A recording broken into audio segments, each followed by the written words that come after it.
किसी दौर में श्री नरेंद्र मोदी जब प्रधानमंत्री नहीं थे, चीन को लाल आंख दिखाने की बात करते थे। मगर 2014 में उनके प्रधानमंत्री बनने के बाद उनकी स्थितियां बदल गईं और दौर बदल गया।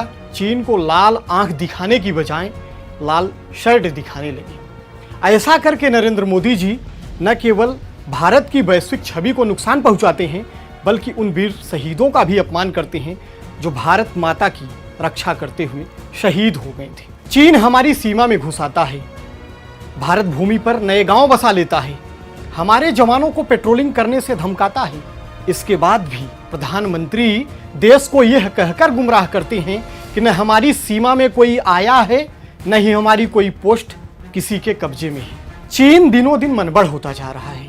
सीमा पर उसकी हरकतें भारत को उकसाने वाली होती हैं, मगर उसको मुंहतोड़ जवाब देने की बजाय देश के प्रधानमंत्री से लेकर गृहमंत्री चुप रहते हैं। ऐसा लगता है कि मोदी सरकार के पास चीन से निपटने के लिए कोई ठोस प्लान ही नहीं है और इसी बात का फायदा चीन लगातार उठाता है।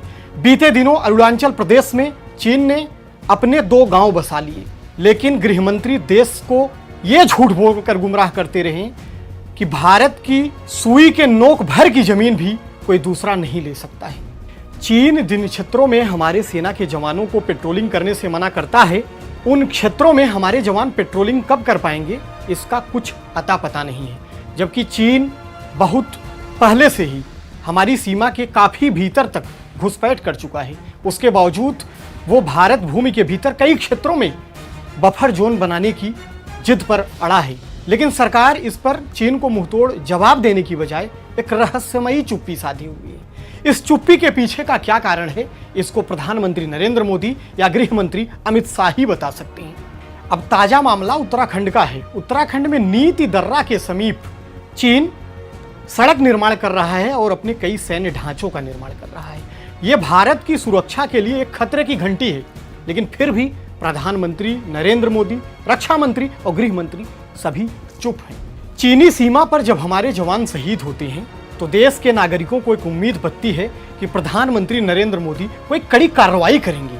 लेकिन प्रधानमंत्री नरेंद्र मोदी कड़ी कार्रवाई की जगह टिकटॉक जैसे चीनी ऐप पर कार्रवाई करके इसे सर्जिकल स्ट्राइक का तमगा दे देते हैं। चीन से लड़ने के लिए भारत के पास रणनीतिक और सामयिक कार्रवाई का बेहद अभाव है और इसी का फायदा चीन लगातार उठाता है।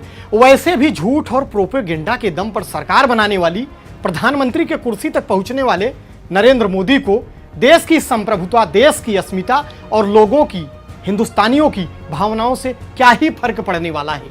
लेकिन प्रधानमंत्री और गृह मंत्री झूठ बोलकर, प्रोपेगेंडा चलाकर इस देश को कितना भी गुमराह करने का प्रयास कर लें, बाकी चीन पर मोदी सरकार के दावे और उसकी हकीकत में इस देश की जनता फर्क समझ चुकी है और इस देश की जनता चीन पर सरकार के नाकामियों और सरकार के काला सच को भी समझ चुकी है।